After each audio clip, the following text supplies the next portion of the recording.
Hey, hey, hey, today we're gonna make, I have no idea what we're gonna make, but there's something in these bits and bobs bins. Let's go.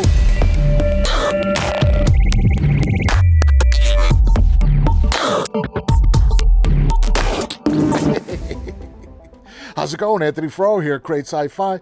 Well, today is a mystery build. It's a mystery to me. Well, probably in the thumbnail, I figured it out by then, but for now, I have no idea.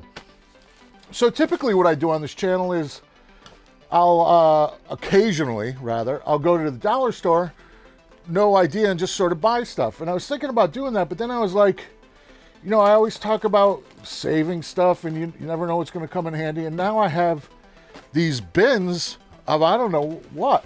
And, you know, obviously I put it in there because I was like, oh, I should save that. So I'm going to force myself today. I don't know what's in here, clearly. And I'm just going to figure out, I mean, I guess it'll be a MacGuffin or like some sort of set prop. I'm guessing I could easily make a blaster, but I make so many blasters on this channel. That's kind of low-hanging fruit. It would be cool, don't get me wrong, but I think it'd be more interesting if I challenge myself to make, I don't know what. I mean, there's something in here, and also it's going to force me to go through all this stuff. You know, like, it's like, okay. Hair curlers, you know, because something's going on there. And then I don't know what. All right. So yeah, so I think what I'm going to do is I'll go through each of these bins and I'll just pull out things that are interesting, catch my eye, and then we're going to make something. I don't know. Like my old high school shop teacher, Mr. Salmon, used to say, take a chance. Columbus did. He's dead. Let's go. All right, diving into these bins. Geez, I don't know. It's been like 2 years. I have no idea what's in here. All right, so just dumping it out. And, you know, maybe I'm also doing this project to get me to clean the bins. So it's a cake knife. That's from like years ago. That's from like one of my first videos I ever did. And I bought a couple of those. And then here, these are like soft parts, I guess. It's like fabric, but then you never know what got snuck in there. That's where, oh, those goggles were in there somewhere. So glad I dumped that out. All right, so this is the stuff that I picked, right? So we got the cake knife, that skull mask, which I don't know, I bought like Halloween probably 2 years ago, but it's looking like a lot of dollar store and hardware store. It's pretty much, that's what's going on in there. So let me, you know, knurl it, take a look, knoll it, sorry, and yeah. All right. Did not see this coming, so I guess we're gonna build.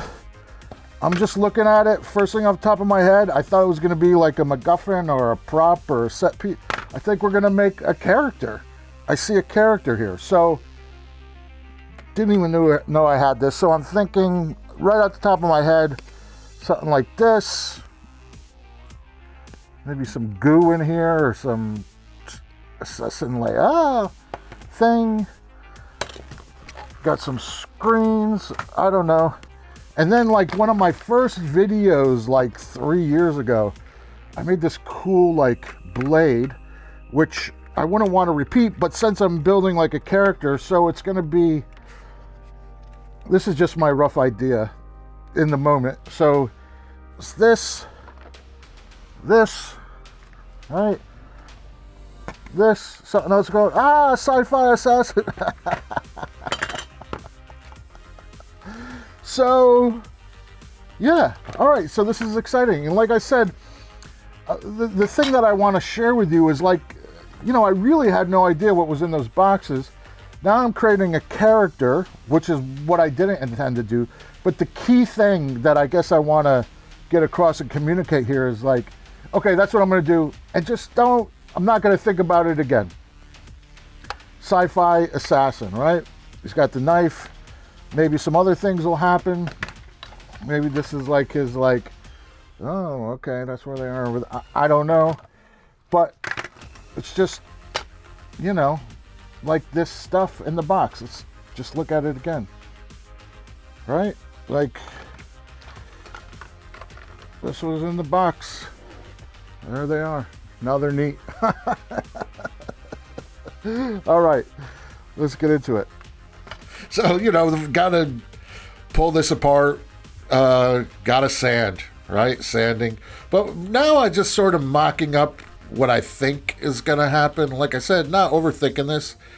I'm just going to put that on the chin, this on the side, and I'm in my head, I'm just formulating a rough plan. You know what I mean? It's a roadmap, but if you find a shortcut, take the shortcut, or if there's a, unexpected turn in the road, go with it. But now I kind of have a base idea, and it's a lot, but not really. You know what I mean? It's all pretty straightforward, nothing to it but to do it. Sanding. Always the sanding. I'm telling you, man, if somebody ever invents a sanding machine, that's going to be a rich person. So here I'm just prepping all the parts because, I know I'm going to paint them. Got the goggles, got the mask. And I'm just now taking stuff apart roughly. Again, like I always say on this channel, if you're new here or if you follow me, I always do banged up, sort of life lived, worn out props. And it's just so that, that it just makes it easier on a budget, right? And it makes it more sort of believable on a budget. So there I'm just taking a screwdriver and I'm pre-damaging because I know it's easier to damage before I glue it all together. And I know I'm going to damage it, right? So work smart. So now these goggles, I'm like, oh, these screw off. I think maybe I never knew that. But now my head's, I'm going crazy. I'm like, oh, there's more possibilities now. So here I'm just sanding. I got this, made in China dollar store lightsaber handle. Kind of tacky, but once we paint it and weather it, it'll be a cool little thing because it won't be the focus. It'll just be an addition, right? So here I'm going to super glue this trim piece on, but I find out real quick that doesn't work, and I like to leave this stuff in because it's all, who knows. So I'm just hot gluing this in because the hot glue I know will work. And yeah, so what that does is it just, it's a skull mask, but this is futuristic. And just the addition of that little piece on the bottom there just helps to bring it into the future. Now, why? I don't know why, but I don't think you disagree with me, right? So here I'm going to hot glue this on. And this is really just to get it in place. I'm going to add screws later because I've just learned over the years that when you do something face to face like that, it's always going to pop off. Now, this is something I've seen people do, and I just wanted to try. It's, you use a can of air, helps to speed up the hot glue, which it does, but it sort of blows it around as well. So that does work, but be careful that you don't blow the glue somewhere where you don't want it. Again, because my stuff is rough and messy, it's fine, but if you're doing something pristine. So here I'm just putting a screen. I like to do this. Typically, I like to do it with fabric, but the screen is what I had. And just where there's these holes for the nose and the mouth, by putting the screen, it just sort of helps to mask it, but also, too, it just gives it another detail that kind of sells it as like it's some kind of component rather than just a hole. Again, why does it do that? I don't know, but it does. So here I'm just drilling some pilot holes. I want to add some wires. And also, too, I just want to add some, just drywall screws to these two little things that I've glued on there just to keep them in place, right? So now I'm just putting a dab of glue.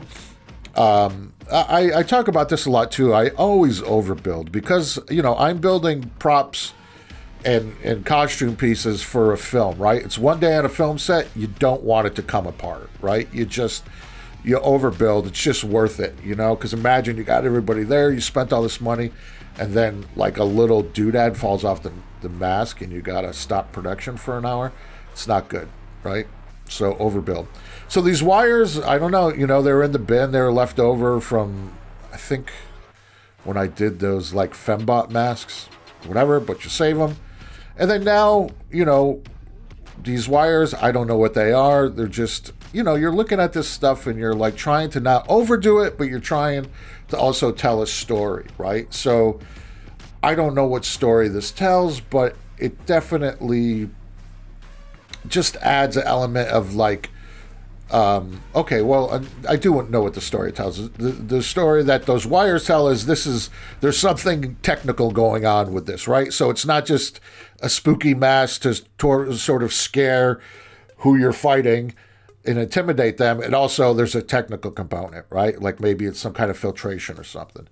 So here to these goggles, now these steampunk goggles are very overused, right? But I had them in the bin, and I'm like, all right, I'm going to add this sort of like scope on them, which will hopefully disguise them. But for sure, like I wouldn't buy these steampunk goggles now just because it's just one of those things that you just see all the time, right? But now I'm adding the screen to the lens, which I found is a really cool way to like sort of dress up the lens, right? Because you can see through that, but it also like hides the face, and it just adds an element. And now I'm going to put like, obviously, like if we're saying this guy or girl is an assassin, right? This is going to be some kind of like, scope or some kind of like heat-seeking, I don't know what. It's a tool for the job of being an assassin, a sniper. So here I'm just gluing it all together, and all these parts, I'm kind of remembering, I forgot what I was building, but a lot of these hardware store parts are from like fixtures for doing like irrigation and sprinkler systems, right? So I had them from, I think when I built like a spaceship console or something, but they're in my bin, right? So now they're going to be these lenses, and here I'm just fitting it in. And like I said, this kind of made it, I had an idea to put it on, but anytime you can like cup the thing into the other thing, it's just gonna make it more secure, right? So here, little super glue, again, because I overbuild, and I'm just gonna screw this back on so that I know that it's gonna be secure. And then when the actor drops it or smashes it, which they will, it'll be fine. And that's cool, right? So that kind of makes me feel better about using those steampunk goggles, because that I've never seen, right? So now this is interesting. I'll link below like one of my, blasts from the past, like probably 3 years ago, like my second or third video. I made this, this sci-fi blade from this cool cake knife from the dollar store. But so not to repeat what I've done, but because I'm making it a part of this ensemble, I thought, yeah, let me just include it. And plus the stuff was in the bin, right? So the main parts of this is this handle from a dollar store lightsaber. That cake knife is from the dollar store. And then, safety goggles. A lot of the time, because you don't see my face, I am always wearing safety glasses, or if I'm doing something noxious, I'll have on a respirator. But here, common sense, right? That's going to fly off and go in your eyes if you don't have glasses on. So this also is from the dollar store, and I use this in a spaceship build. That's a hair roller, right? Little cage from like a hair roller. And it was just like, oh, just something perfect about that. So now this blade, I sanded it to kind of give it that sort of diffused look. So what I'm going to do is I'm just going to mask off the actual blade, so that spine there, when I paint that, it's going to help it to blend into the handle, and it's all going to look like one thing, right? Just little trips, little tips. And here we're just sanding, always sanding. We don't like to sand, but, everything has an opportunity cost, right? So here, again, because I'm just kind of building this quick, and this is like an afterthought, I'm going to secure this in there with just loads of hot glue. And I don't think I filmed it all. And it's probably not the best way to do it, but basically I filled that whole void with little pieces of foam and hot glue, which I guess I didn't film that. But, it is what it is, right? This is not a hero piece. This is just part of an ensemble. Maybe this is a character that you'll see for like 1 minute in a film. So you want to make it nice, but also you don't want to overdo it, right? And there off camera, I put some masking tape on the wires. Now here we got everything. And what I'm going to do is I'm going to hit it with a sandable primer, and then I'm going to hit it with this matte black, which is the final. And something weird happened here, which, like I said, you always got to roll with it. If you notice, it kind of has like a green tint to it. I don't know why. I think maybe that's a mistake. So instead of doing like silver or gold, I'm like, oh, I have like this metallic green, right? And I was like, oh, geez, I knew I had it, but I didn't realize how little of it I had. So that was like 5 minutes of the bottle upside down. But luckily with the dry brush, you're only going to use that much, right? But so this was, I like to talk about the happy accidents. I mean, that can clearly says it's black primer, and you can see this obviously has like this green tint to it. But I'm kind of glad now because it forced me to sort of rethink what I would just do automatically. And I'm liking, and then, on film, this kind of reads as gold. In the room, it's got this green thing to it. So anything like that, it's more interesting, right? So here I'm just dry brushing everything. And, like I've said, I call this dry brush. It's a little more than a dry brush. But I don't know. It's just the way I ended up doing it. A proper dry brush is even less than this. Just little flecks like on the high spots. So now we're going to seal this all in with the matte clear, because when we add these layers, you don't want to make mud.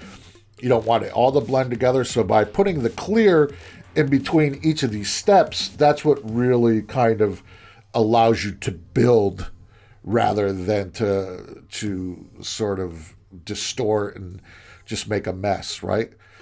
So now I have that blade. That looks really cool. Of course, we're going to have to weather that because now it's brand new, but we have the water-based oil paints here. As you know, I prefer these to the acrylic. I do use the acrylic, but the oil, I don't know. It's like I try a bunch of different things. The oil I just like. It just gives a more reflective. It's more greasy. It just looks real, right? So the first thing I do is just a black wash over everything. And then we just pat that off with the paper towel so that it stays into the low spots and just brings everything to life, and it just kind of breaks it up. It doesn't look like we just painted it 5 minutes ago. And then what I do with the burnt sienna, the burnt umber, is I just kind of do little blops and blitches. And this is going to do a couple things. It's going to make the paint job tonal, right, so that it just has more visual interest, and it sort of looks like rust. It looks like it's worn. It's just, again, I always say this, and it's not a cop-out because I'm not a trained artist. I know these things work. I don't technically know why they work, but I know they do from trial and error, which I think is what a lot of us do, right? It's like once you lean into something, if you do it often enough, you start to recognize things that work. And this is another example, so now I know that if I take silver and purple, and I know this from experience, and I reiterate, my stuff is film props, right? So if I put this little bit of purple, a little bit of silver, it's weird, right? It's like, well, it doesn't make sense. So then I sort of pat off 90% of it. And what I think, like I said, this is just me guessing, I think what happens is because when you film stuff, there's the sensors in the camera and they're looking for color, right? So it sees this all as this one sort of color, this one color temperature. But then there's these little specks that kind of force it to to think a little harder, right? I mean, obviously it sounds like I'm making that up and maybe that's not true, but it's what I've noticed, right? It's just, like in the Mando costume, there's little flecks of red here and there. It just sort of brings it to life on film. Now, if you're just making this for cosplay or to put on your shelf, maybe that's not necessary, but, I'm just sharing you what I do. So now, again, I'm going to seal that in with some matte clear. And then now on this handle, I found, this was not in the bin, but this was definitely in one of my boxes where I'm like, I have this brown electrical tape that I've never used. I think in a little bit you're going to see me using LEDs, which I usually don't do. And that's why I came across this brown tape. And I was like, oh, hey, wait a second. Let's just make a handle, right? And black electrical tape would have looked fine for this, but I had the brown. So again, you know, you can't put a brand new thing on this thing that, you know, doing air quotes, that we're making weathered and used. So now I'm just going to scuff it up with some sandpaper. And then now here's some black acrylic paint. Now the acrylic I'm using just because, you know, right now I'm like improvising. I'm like, oh, this will be good. This will be good. And the acrylic I know will dry like almost instantly, right? Because this is an afterthought. And sometimes the afterthoughts are the best thoughts, right? Because it's like you're in the zone. So something you didn't imagine doing, all of a sudden it occurs to you, and it's like, oh, it's a great idea because you're in it, right? You're living it. And here I just like to put a little bit of red because I figure, oh, he's an assassin. At some point, maybe he had a bloody hand on this, right? And then here I just grab the file and just do little gouges. Now, because this is electrical tape, obviously I don't want it to come off. So now I'm just taking, you know, be careful when you do this. I'm just taking a lighter and I'm just sort of melting things that I frayed just so that it kind of seals them into that state. And yeah, that looks better than just like a brand new piece of tape. So now I don't typically do LED lights on this channel. Typically I take apart dollar store stuff, but these I had. Again, I didn't purchase these, but you can also just use like what I usually do, and I end up using in this, you'll see in a second, is stuff from the dollar store where I just take it apart. So here I was just like, let me put some lights in here. Why not? And I'm glad I did. But like I said, typically I would just like rip apart like some like party favor from a dollar store thing. But again, so yeah, I just don't like to share the electronics with you guys just because that's not something I really do. So it's not like I have any way of saying like, oh, this is how you do it, because I'm just I'm white knuckling it. But one day I think I'll do a proper like series on LED lights, and what that does is it forces me to learn it, and then you guys can learn as I learn, right? So now I just have some thin EVA foam, and I'm going to do two things here. I'm going to mask those electronics and make them not like feel like they're going to poke your eye out, and also too, because there's that light, this is almost going to be like a pirate eye patch, right? So that one light won't go in your eye. So then here I have, now these are from like a Christmas sweater, right? So there are these motion activated LED lights, and I was like, oh, this would be cool. So here I'm just putting a piece of green gel in there so that they don't shine red and blue and purple, that they just kind of, they're going to shine green. And the idea with this is it's just kind of subtle, because they'll only start flashing like when your head bobbles, right? They're like, if you've ever seen like those Christmas sweaters or whatever that have like the lights in them, that's exactly what this is, right? So here, just a little Gorilla Tape, and you'll see like it just, you barely see it, which is like, that's what I want. Like, I didn't want it to be overpowering. I think it'll just be one of those things where you won't see it, and then at one moment you'll see it and you'll be like, what the heck is that? And I like that. And then here, you know, because I have all screws and glue and screen in there, you have to be thoughtful of somebody who's wearing this.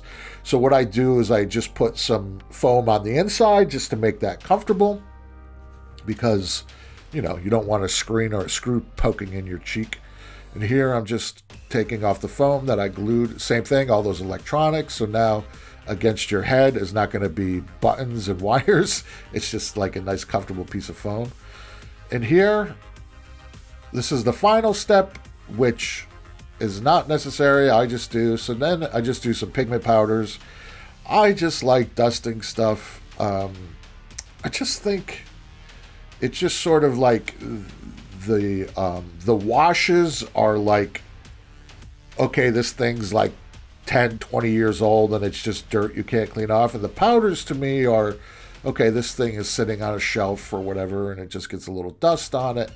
And they're two different sort of reflective materials. And then the powder is non-reflective, right? So I think it makes it more interesting. My poor man's air gun, if I had an air gun, I would just, but I got to use the hairdryer. I just use that button where it's not heat, right? And then here's the final look at these. And yeah, these came out good. But instead of doing typical beauty shots, let's do like a little, let's get an actor to wear this.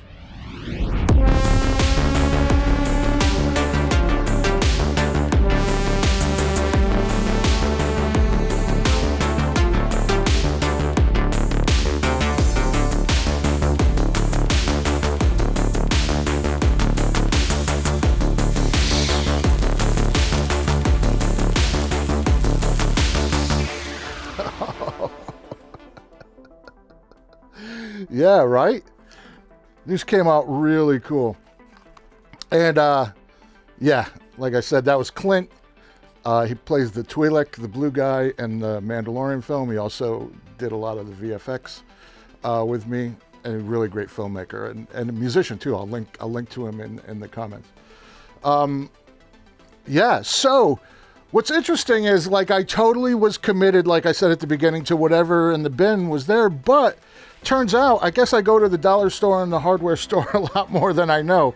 So looking at this, and the knife is somewhere, the total of all this, I would say probably $10. This is dollar store kids lightsaber, hair roller, dollar store cake knife.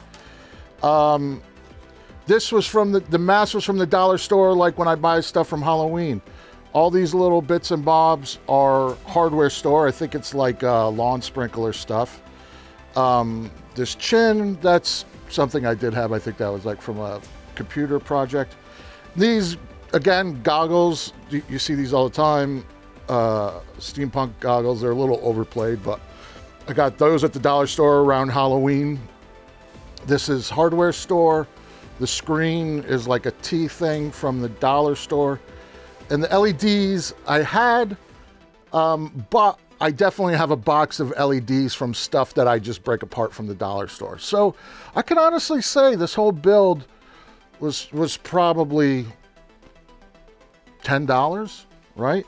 And then now we have like a sci-fi costume, or like I see a lot of you do, like fun music videos or a short film, or just for cosplay.